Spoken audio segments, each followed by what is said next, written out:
Hi everyone, welcome to my YouTube channel. My name is Janet Malinga, the aspiring chartered accountant. If you want to enter in your exam room with confidence, just make sure that you watch this video up until the end and you're going to thank me later. As you saw by the title of today's video, I will be giving exam preparation tips. So just make sure that you stay tuned up until the end. Don't forget to like, comment and subscribe. The first thing that you have to do when you're preparing for your exam, of which is going to be a period. Exam preparation is a period. So during that period, pray. In everything that you do, pray. Every day when you wake up, make sure that you pray. Before you start studying, make sure that you pray. And the reason I say that is because, have you ever been in a position whereby you don't feel like studying? You don't feel like touching your book? And when you pray, that's when we fighting that negative energy.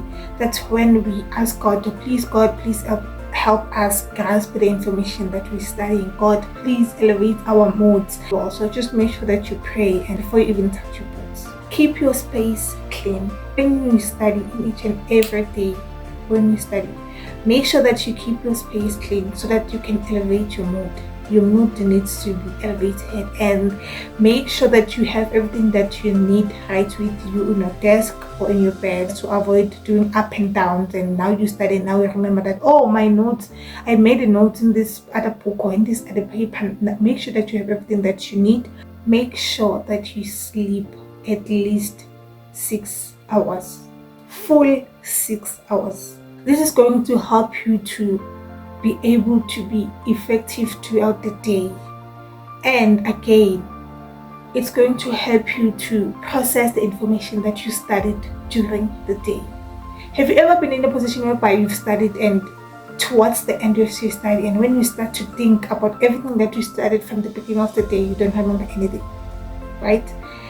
Then after you've slept, just give this a test. Just give this a test. Make sure that after you studied everything the whole day, just check in between what is that you still remember and what is it that you don't remember, and then go to sleep and then wake up the morning and try and summarize everything. You will thank me later. You will see the importance of sleep. You will remember everything. When you wake up in the morning and you realize that I still don't remember a certain thing, then which means you did not grasp that thing. So don't use the end of your study to evaluate what your mind has grasped. Instead, use your next morning to evaluate what did you grasp from the previous session. That's why I always tell people that you study during the day, you sleep at night. Know the study needs that you're going to write on. It's not in use to study everything, especially if you won't write in that study need. So make sure that you go to your teacher, your lecturer, and I'll just use the high school term instead of university terms. So I'll use the teacher for university is the lecturer, and then I'll use a subject for university is a module. I'll use a chapter for university is a study unit. So I'll just use the high school terms. So you go to your teacher, you ask your teacher, which chapters are you writing your exam in? Most likely you won't write on everything that you studied from day 1 to last day, because there's some chapters they are repetitive. Once you've identified the chapters that you're writing in, for each and every chapter, just make sure that you identify the things that you know and that you don't know. There are certain things that you will always remember. Even if you studied that chapter 5 months prior, you will still be able to remember those things by just looking at your notes, your textbook. You'll be like, oh, I still remember this, I still remember that I studied this. And then there are certain things that you used your CPF method in, right? Now we don't want to go to the exam room with the CPF method, so you use this time right now. You use the exam preparation time to just make sure that you grasp that information. We don't want CPF this time around.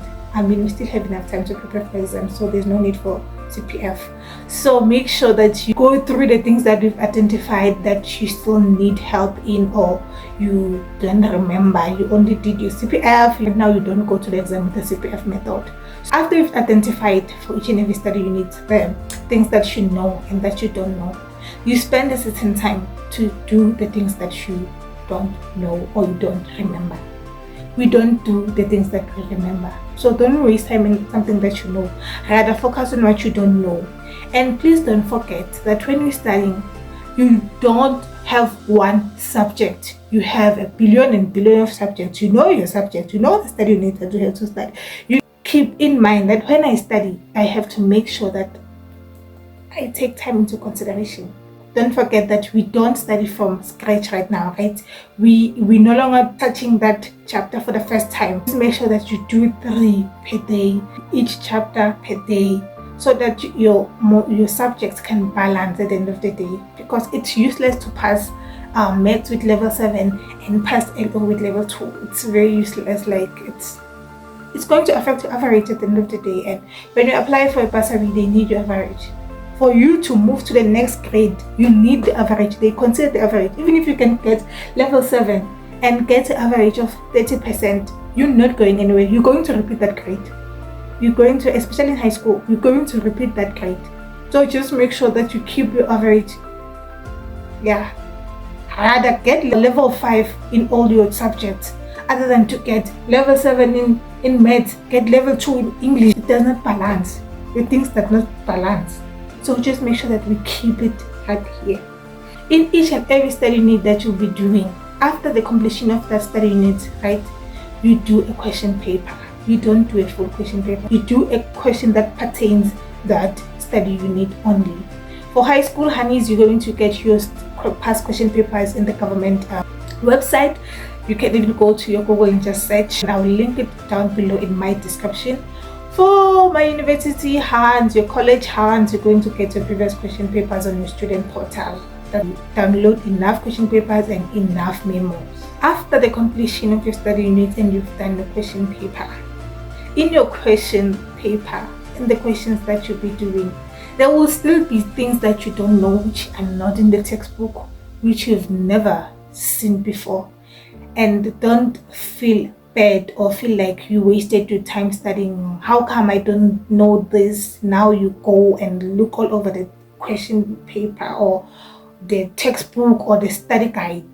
In each and every question that you're going to write in, there will be a new thing that you've never seen. That's how the standard of the question paper is, from lower grades up until high school, up until varsity. In the question paper, you'll find easy things given marks. You will find the medium things. Most medium things are things which are in your textbook, maybe application. And then there will be that thing that you've never ever seen. Even if you can do 1,000 question papers, you've never seen it. They check your application. In each and every question that you're doing, there will be a new thing. When marking yourself, make your notes. The reason for that is to avoid having to go and do that question paper again when you're going to read. Instead, you're now going to read your notes. You made your notes for yourself while marking. You can use a certain color pen, or you can write below all the notes that all of the mistakes that you did, to avoid them in the future. Do full question paper on a time stamp. Now we're no longer practicing the principle, right? We're no longer practicing to see what we know, what we don't know. Instead, we're now practicing time. Guys, time is more important than knowing the principle. And I know you think I'm crazy right now as I'm saying it, but it is more important.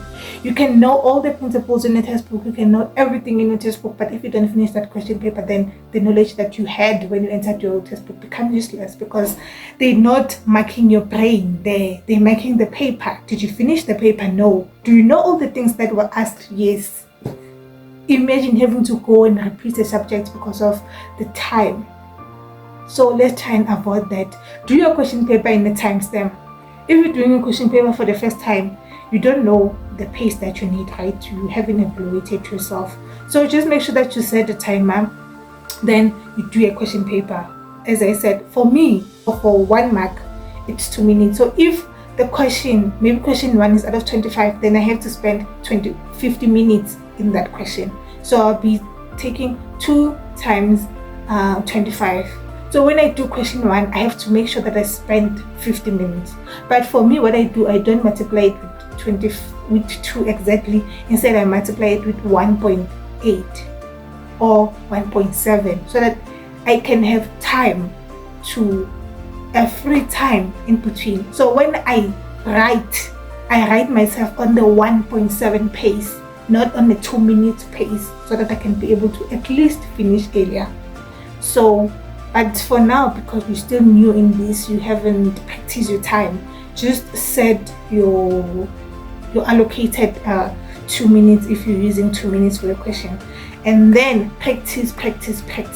When you do a question paper and you see that you won't finish in time, where it gave you time off, just draw a line or just write time out, and then continue and see how many extra minutes you would have needed to finish the question, and how many marks you would have lost for not completing the paper.